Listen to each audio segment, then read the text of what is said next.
Hello friends, welcome back to my channel. आज का मेरा ब्लॉग होने वाला है देहरादून सिटी से। तो ऑलमोस्ट हम लोग पहुंच चुके हैं देहरादून में और विद इन कुछ मिनट में ही होंगे अपने भाई के घर पे, क्योंकि मेरे भैया के यहाँ पे है मैरिज। तो हम फाइनली अभी पहुंच चुके हैं और ये रहा भैया का घर। भाभी बिल्कुल इंतज़ार में है। तो सबसे पहले स्वागत किया जाता है जब भी कोई शादी और मांगलिक कार्य होता है, तो घर में सबसे पहले जो भी लोग आते हैं उनको हल्दी का टीका करके स्वागत किया जाता है। तो आज है डे 1 और सबसे पहले शुरुआत होती है तैका से। तो यहाँ पे वही तैयारी हो रही है और मुझे भी कुछ मौका मिला ये सब करने का, तो बहुत अच्छा लग रहा है। और यहाँ पे है मेरी दीदी जो कि पहाड़ी मिठाई होती है आरसे, वो बनाने की तैयारी कर रहे। तो दीदी बताओ इसके बारे में, मतलब कैसे बनाते हो और शुरुआती ऐसे करके होती है? शुरुआती चावल सुखाए, चावल भिगाए, एक पूरी रात चावल भिगाने थे, फिर चावल को पानी निखार करके चावल सुखाया। फिर अभी ये कूटने की विधि चालू है। ये ओखल है, वो गाज है और सारी लड़कियां तैयार है। तो मतलब धीरे धीरे सभी लोग आ रहे हैं और ये सगन होता है। पहाड़ जो यहाँ की प्रॉपर जो मिठाई होती आरसे और पकोड़े बनते हैं। और शादियों में सबसे पहले जो मांगलिक कार्य जब शुरू होता है तो स्पेशली सबसे पहले बनता है आरसे और पकोड़े। तो सभी सगन कर रहे हैं और अभी मैं बहुत राइट टाइम पे पहुंची तो मुझे भी मिला आरसे चावल कूटने का मौका। तो मैं ऑलमोस्ट जब से मेरी शादी हुई है तब से मैं फर्स्ट टाइम, मतलब मुझे आटा नहीं चावल कूट के और उसका प्रोसेस अच्छे से देखने का। छानते हैं, बारीक वाला हिस्सा ये है, मोटा वाला ये है। तो मैं भी इंजॉय करने वाली हूँ अपने पूरी फैमिली के साथ बहुत सारा, और आपको दिखाती रहूंगी कि क्या क्या होने वाला है। तो अभी धीरे धीरे सभी भैया लोग आ रहे हैं, सारे गेस्ट आ चुके हैं। और सबसे पहले जो भी लोग आते हैं तो टीका करा जाता है और हमारी जो भाभी है वो सबको टीका कर रही है। और ये रही हमारी भाभी।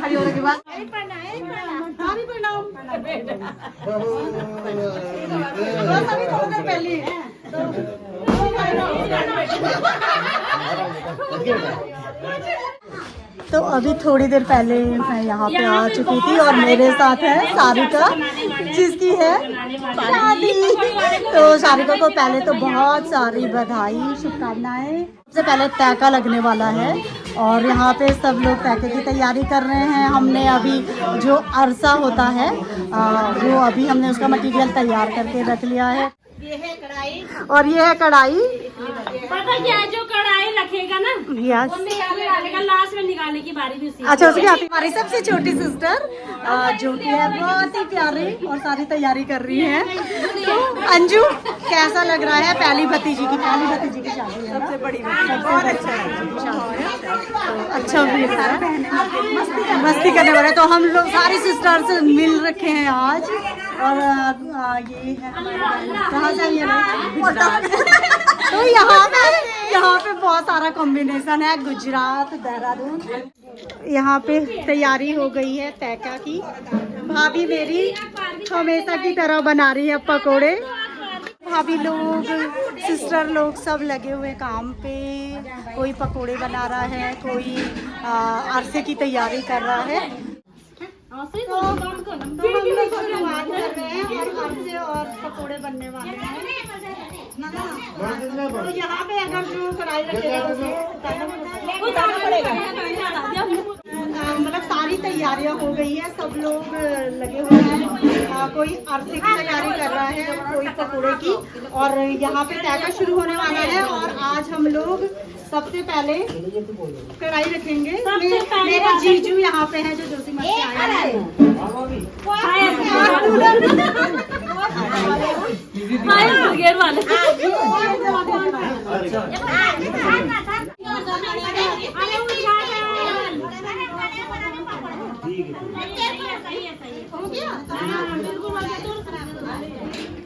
कढ़ाई रख ली है।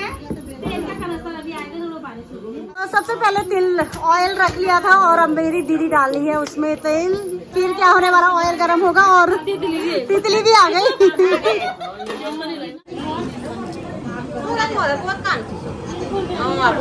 तैका शुरू दिया है।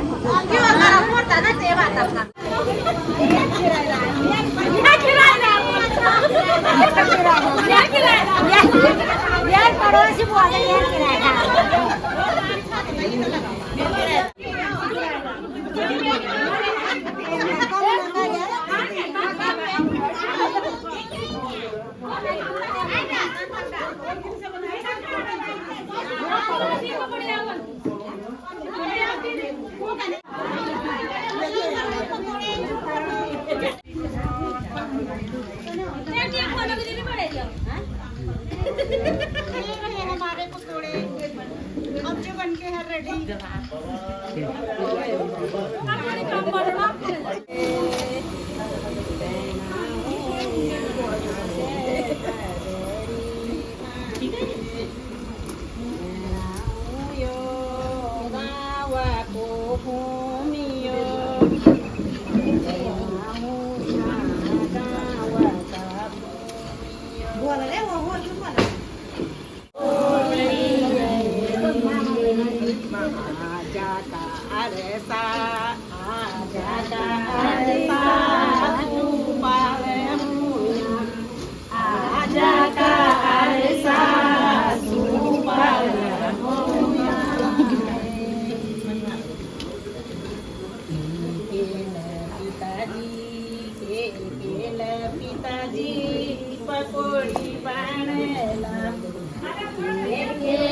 पिताजी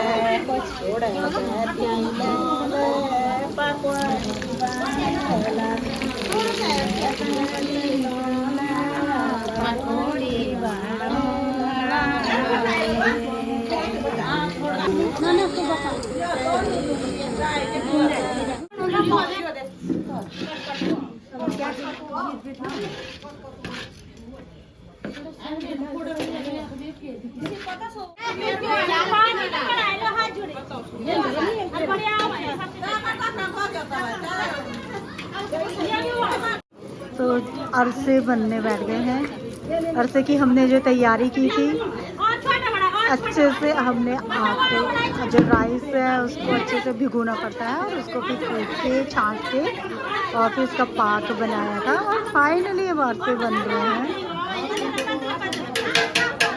हमारे पकोड़े बन चुके हैं और सबसे पहले जब भी कोई भी शुभ कार्य होता है और जब यहाँ पे तैका लगता है तो सबसे पहले जो बनता है तो पितरों के लिए और भगवान जी के लिए बनता है। तो हम लोग जा रहे हैं पूजा जहाँ पे मंदिर है तैका। और ये रहा देहरादून का व्यू।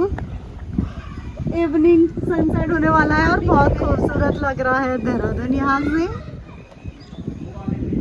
तैका लग चुका है और ये रही मेरी दीदी जो बना रही है सूजी एक्सपर्ट है। तो दी बन गया तैका पूरा।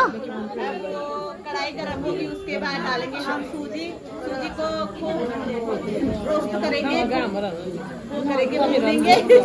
उसके बाद डालेंगे चीनी, उसके बाद डालेंगे ड्राई फ्रूट, उसके बाद डालेंगे पानी और फिर खाएंगे अच्छे से। जो खाएंगे वो लाइक कर। देखिए हमारे पकोड़े बन के भगवान जी को प्रसाद भोग भी लग चुका था और अब हमारी सूजी बन रही है और फिर सूजी जैसे बन जाएगी सबको चाय सूजी नाश्ता वगैरह कराया जाएगा। ये रहे हमारे पकवान, टेस्ट करते हैं और देखते कैसे बने हैं। ओ बिल्कुल परफेक्ट है, नमक से लेकर सब कुछ परफेक्ट है। तो मीठा वाला भी ट्राई करते हैं। यम बहुत ही अच्छा, बहुत अच्छा। और हमारे बहू लोग मेरी बहन लोग भी आ रखी, हमारी बेटी लोग भी आ रखी और उसने भी पकौड़ी भी अच्छी बना दिया, आटा भी अच्छा बना दिया। नमक हो रहा उसमें, नमक भी पकौड़े में हमने ताकत नहीं पर देखने में अच्छी है। तो मामी जी टेस्ट करके बताइए कैसा बना है।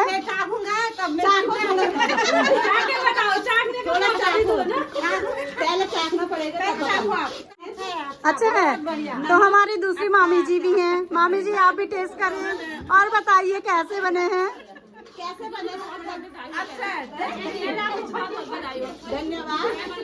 और साथ में बैठे हैं भैया, कैसे थे भाई साहब? नहीं, बहुत टेस्टी है, बहुत टेस्टी है। तो मामी जी अच्छे हैं ना? टेस्टी, बढ़िया, अच्छे बने हैं ना? मेरी मामी जी लोग हैं, भैया लोग हैं, उन्होंने कर लिए पास पकौड़ों को, बहुत टेस्टी बने हैं और वास्तव में बिल्कुल परफेक्ट वाले, मीठा भी बिल्कुल परफेक्ट था। तो सारी बहुओं को मामी जी लोग देती हैं 100 पॉइंट। भाभी कमी हुआ ना, आनंद आए ना यहाँ, आनंद आया। अच्छा है भाभी, नमक मीठा ठीक है, बढ़िया। हल्का फुल्का बहुत बढ़िया। ये तुम्हारी बहनों ने डाला है और आप लोगों को मिलते हैं 100 मार्क्स। मामी जी लोगों ने बोल दिया कि मेरी बहू को 100 में से 100 मार्क्स देना।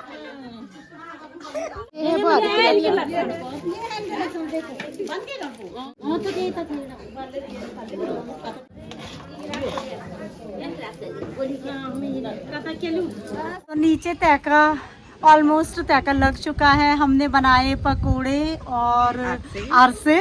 तो फाइनली आज जब मॉर्निंग में आए थे, उसके बाद टीका वगैरह हुआ और जो मांगलिक कार्य की शुरुआत आज से हो जाती है। पहाड़ों में जो शादी होती है तो ऑलमोस्ट 3-4 दिन चलती हैं। तो आज डे 1 है और डे 1 में लगता है तैका, जिसमें बनते हैं आरसे पकोड़े। और शाम को आज ऐसा कुछ प्रोग्राम ऐसा वाला नहीं होगा, तो हम लोग सारे जितने लोग तो आज शाम हमारे लिए टोटली तैयारी के लिए मिलने वाली है, क्योंकि आज जो तैका लगना था वो लग चुका है और ऑलमोस्ट हमारे जो भी रिलेटिव लोग हैं वो आ चुके हैं, कुछ कल आएंगे। तो आज वाले ब्लॉग को यहीं पे एंड करते हैं और दिखाते हैं आपको तैका किस तरह से पहाड़ों में तैका होता है। जब हम लोग गांव जाते हैं तो गांव में भी ऑलमोस्ट इसी तरह से सारे रिलेटिव आते हैं और पकोड़े और अरसे बनते हैं। यही पकोड़े अरसे बाद में लड़की के साथ भी जाते हैं और जो ध्यान हमको भी मिल जाते हैं, तो हमें भी यही मिलने वाला है।